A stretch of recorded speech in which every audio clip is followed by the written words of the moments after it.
Here are the key players in the Yanzi family dynamic, circa December 2024. My father, Richard Yanzi, 58, owns 3 car dealerships scattered across Ohio, a man who quantifies achievement in square footage and quarterly revenue. My sister, Kay, 32, is married to a corporate attorney and lives in a Dublin McMansion with 2 children and an Instagram feed curated entirely around aspirational domestic perfection.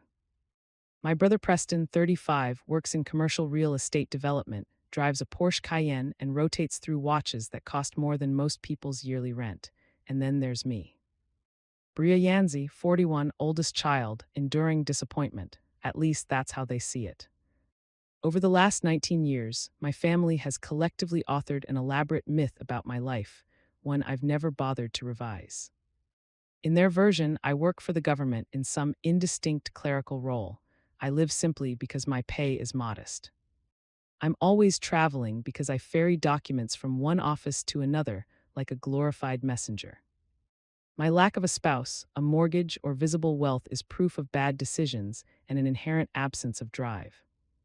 They've repeated this story for so long that it's hardened into doctrine, recited at holidays and family gatherings with the ease of people who have never questioned their own assumptions. What they don't know, what they can't know, because much of it is classified, is that I'm a senior Foreign Service officer, currently serving as Deputy Chief of Mission at the U.S. Embassy in Vienna. That I've spent nearly 2 decades negotiating with foreign ministers, coordinating crisis responses, and representing American interests in some of the most politically complex environments in the world. That my base salary is supplemented by housing allowances, hardship pay, and overseas adjustments, bringing my total compensation to just over $200,000 a year. That my rental apartment in Vienna is a diplomatic residence valued at €3 million, complete with security details and staff appropriate to my position. That I brief ambassadors, coordinate with intelligence agencies, and have personal contact information for heads of state. They don't know any of that. Every Christmas, I fly back to Ohio and let them believe I've come up short. It started 19 years ago, immediately after I graduated from Georgetown's School of Foreign Service and accepted my first assignment with the State Department. I'd come home for Thanksgiving that year full of excitement, eager to talk about my initial posting, a consular role in Prague. My father listened with the expression he reserved for what he considered impractical endeavors. "So you'll be stamping passports?" he asked. "It's more involved than that," I said. "Visa processing, American Citizen Services, coordination with, sounds like the DMV," he cut in, "just overseas." Kay, 18 then and preparing for her freshman year at Ohio State, had wrinkled her nose. "Why would you even want to live in Prague? Like, what do they have there? History, culture. Incredible architecture. Do they have Target?" Preston, home from business school, went straight to the point. "What's the pay?" "Base is around 45,000, I said, "plus housing and 45, he laughed like I'd repeated a joke that didn't land. "Dad makes that in a weekend." My father had patted my hand with a kind of indulgent sympathy usually reserved for children announcing they want to become astronauts. "Well, if it makes you happy." Not everyone needs to make money. That was the moment I understood something essential about my family. They had no framework for success that didn't resemble their own. They couldn't imagine that representing the United States abroad, serving in the diplomatic corps, or building a career in foreign policy could be as valuable, or more so, than selling cars or developing commercial real estate. So I stopped explaining. I let them assume my job was insignificant, my salary negligible, my life small. While they weren't paying attention, I built something remarkable. 19 years of Christmas mornings taught me exactly how the ritual would unfold. Gifts were always calibrated to reflect the family's internal hierarchy. Preston would receive something substantial, a Rolex 1 year, a contribution toward an investment property another. Kay would unwrap jewelry, designer handbags, luxury items carefully chosen for their photographic value, and I would receive something sensible, modest, functional, a fleece jacket from Costco. A gift card to a chain restaurant, a self-help book about finding purpose in your 40s. The message was always the same: we remember you're here, but you don't really belong in this tier. I learned to accept it with practiced grace. I thank my father sincerely. I ignored the unspoken understanding shared by everyone in the room that I was the family's quiet charity case. The one who needed practical gifts because luxury was beyond my means on a government paycheck. This year promised nothing new. I arrived at my father's house in Columbus on Christmas Eve, driving the rental car I'd picked up after landing. The week before, I'd been managing a minor diplomatic incident involving Austrian customs regulations and American agricultural exports. From there, I caught a military flight to Ramstein Air Base in Germany, then a commercial flight to Chicago, and finally to Columbus. I'd slept maybe 4 hours total across 3 time zones. Still, I smiled when my father opened the door. I hugged him when he pulled me inside. I complimented the decorations, the tree, and the elaborate spread of cookies and wine my stepmother, Linda, had arranged on the dining table. "Bria, you made it," Linda said.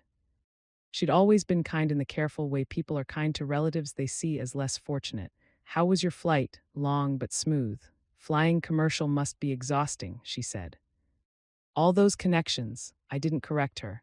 I didn't mention that my commercial flight had been preceded by military transport requiring security clearance and diplomatic credentials.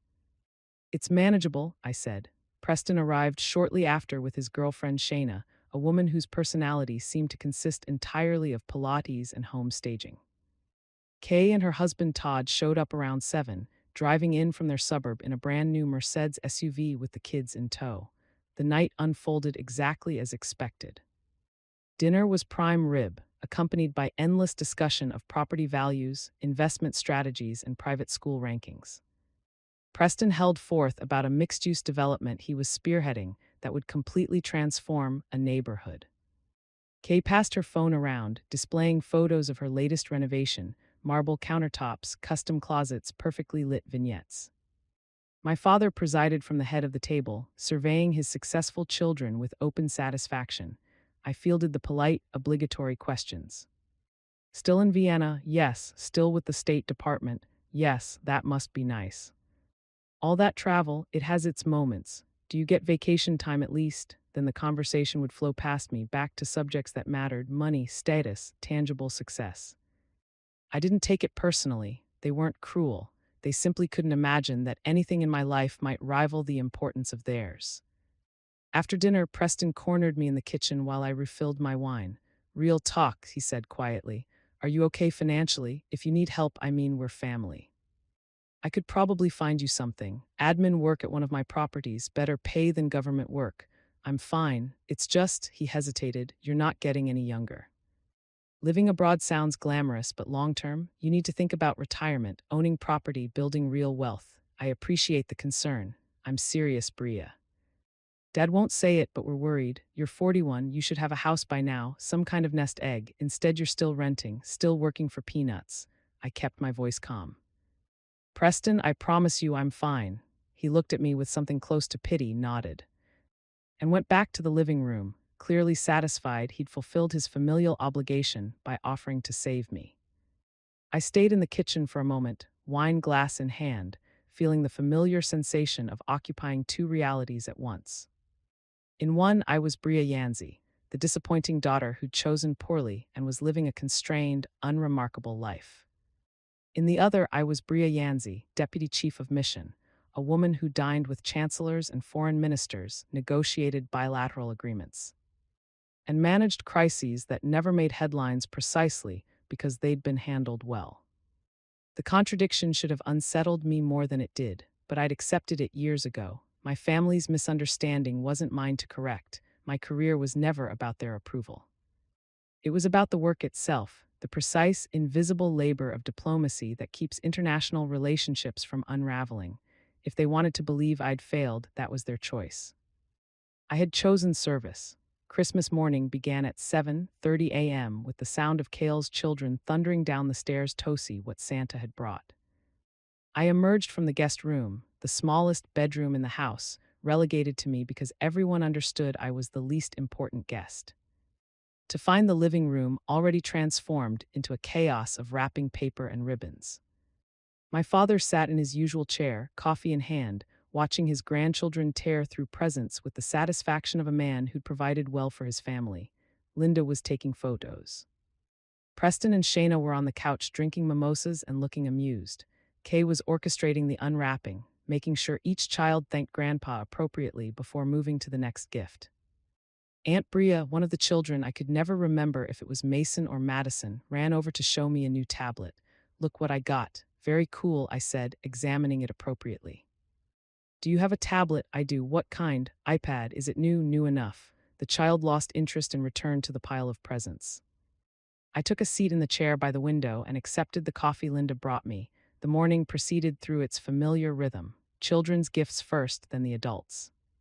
Preston received an envelope from my father. He opened it, read the contents, and his face lit up. "Dad, seriously, you're funding the expansion. 20% stake," my father said. "You've proven you can handle it. Time to scale up." Preston stood, crossed the room, and embraced our father with genuine emotion. "Thank you. This is going to be huge." Kay received a jewelry box. She opened it to reveal a diamond necklace that caught the morning light and scattered it across the room like a small sun. "Oh my God," she gasped. "Dad, this is too much. Nothing's too much for my little girl." She'd started crying. Happy tears, the kind that come from being seen and valued and loved in exactly the way you need. And then it was my turn. My father handed me a small gift bag, the kind you buy at Target in the checkout aisle.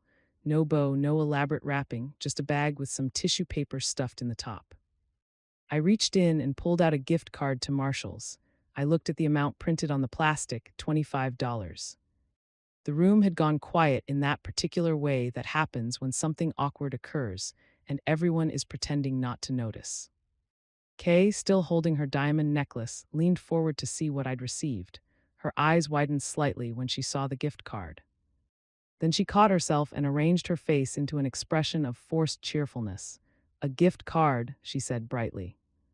"That's practical." She took it from my hand ostensibly to examine it more closely and read the amount aloud. $25, the words hung in the air. She handed it back to me with a smile that was equal parts sympathy and superiority. "Well, that's more your budget anyway." My brother smirked from the couch.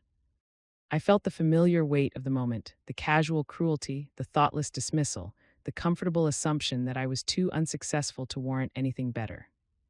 I should have been used to it by now, and I was, but this year felt different somehow, more pointed, more deliberate. $25 for the woman who'd spent the last 6 months coordinating a multi-agency response to a security threat at a G7 summit. Hood represented the United States in bilateral meetings with Austrian, German, and Swiss officials, who'd managed a staff of 73 people across 6 departments. $25. "Thank you, Dad," I said quietly. "This is very thoughtful." My father nodded, already turning his attention back to Preston, who was excitedly discussing his expansion plans. I sat there holding the gift card, feeling the weight of 19 years of accumulated dismissal pressing down on me, and that's when my father's phone rang. He glanced at the screen, frowned, and answered it with the slightly annoyed tone of someone whose Christmas morning was being interrupted by business. "Hello, yes, this is Richard Yancey." His expression changed almost immediately. The annoyance drained away, replaced by confusion, then shock, then something close to fear. "I'm sorry, who is this?" Everyone in the room had stopped what they were doing, stopped talking, stopped moving. All attention focused on my father's rapidly paling face. "The ambassador," he said slowly. "The U.S. ambassador to Austria." My stomach dropped. "Oh no, she's here, my daughter." He looked at me and I saw in his eyes something I'd never seen before. Complete bewilderment, as if I'd suddenly started speaking in a language he didn't understand. Yes, she's here right now. Can I ask what this is?" He listened, his face going from pale to ashen. "Deputy Chief of Mission," he repeated mechanically. "Security detail, diplomatic vehicle." The room had gone absolutely silent. Kay was staring at me. Preston had set down his mimosa. Linda's hands were frozen in mid-motion, holding a garbage bag full of wrapping paper. My father lowered the phone slowly, as if it had suddenly become very heavy.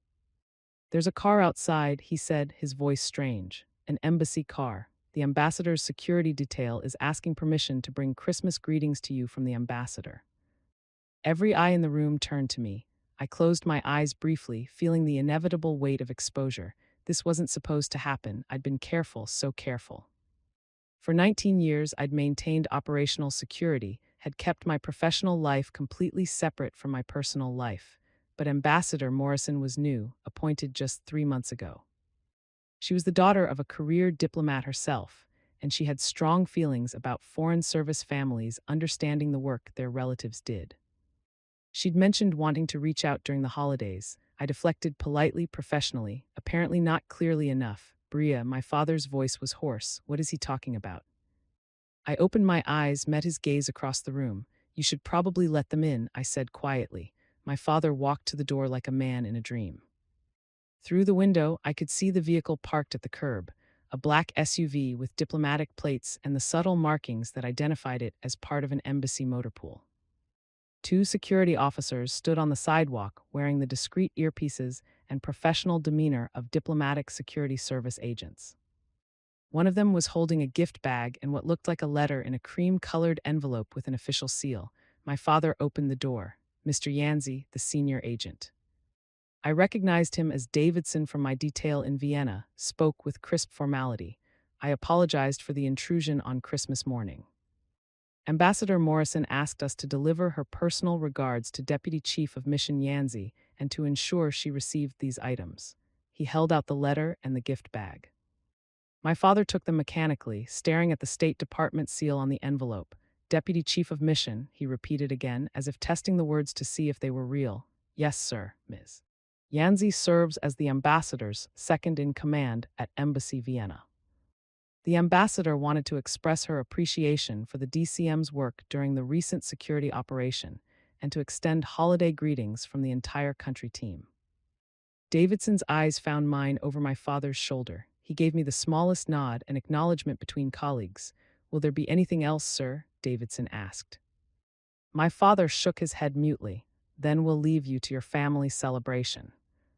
Happy holidays. The agents returned to their vehicle and drove away, leaving my father standing in the doorway, holding the letter and gift bag as if they might explode. He closed the door slowly, turned to face the room. Everyone was still frozen, still staring. What, my father said carefully, is a deputy chief of mission. I stood up, set the marshal's gift card on the side table. It's the second highest ranking position at an embassy, I said. I serve as the ambassador's deputy and manage the day-to-day operations of the mission. I coordinate all embassy activities, supervise section chiefs, and represent the United States when the ambassador is unavailable. The words sounded surreal, spoken aloud in my father's living room amid the Christmas wrapping paper and children's toys. How long, Preston said slowly, have you been doing this? I've been deputy chief of mission for 3 years. Before that, I was a counselor for political affairs. Before that, various postings as a political officer and deputy principal officer. 19 years, I said, since Prague. Kay had set down her diamond necklace. Her hands were shaking slightly. But you said we thought. You never told us. You never asked, I said gently. Not really. You asked what I did and I told you I worked for the State Department. You asked where I lived and I told you Vienna. You assumed that meant I was filing paperwork. I never corrected that assumption. Why not? My father's voice cracked on the question. Because most of my work is classified, because operational security matters, because I paused, choosing my words carefully. Because 19 years ago, when I tried to explain what I was doing, you compared it to working at the DMV. And I realized that explaining further would require justifying my choices to people who'd already decided those choices were wrong. The truth of it hung in the air, heavy and undeniable. My father walked slowly to his chair and sat down, still holding the letter from the ambassador. Open it, I said. She wouldn't mind. His hands shook as he broke the seal and unfolded the thick paper inside. He read silently, his eyes moving across the page, and I watched the color drain from his face in stages. She says he swallowed hard. She says you coordinated the security response for the G7 summit, that you managed relationships with 6 different foreign ministries, that you successfully negotiated. He looked up at me. Is this real? Yes. She says you're being considered for your own ambassadorship, that you're one of the most effective diplomats in the foreign service. That's generous of her to say. Linda had found her voice. The salary, she said faintly. What is the salary for something like that? Base salary is around $170,000. I said with overseas allowances, housing, and hardship pay, total compensation is approximately $220,000 annually. Plus, I live in a diplomatic residence that the government provides, a €3 million apartment in Vienna's first district with security and household staff. Preston made a sound that might have been a laugh or a sob. Kay was staring at me like I'd suddenly transformed into a stranger. Why didn't you tell us? My father's voice was barely a whisper. I did tell you 19 years ago and every year after. You just didn't hear it because you were listening for something that sounded like your definition of success. I picked up the Marshall's gift card, looked at it one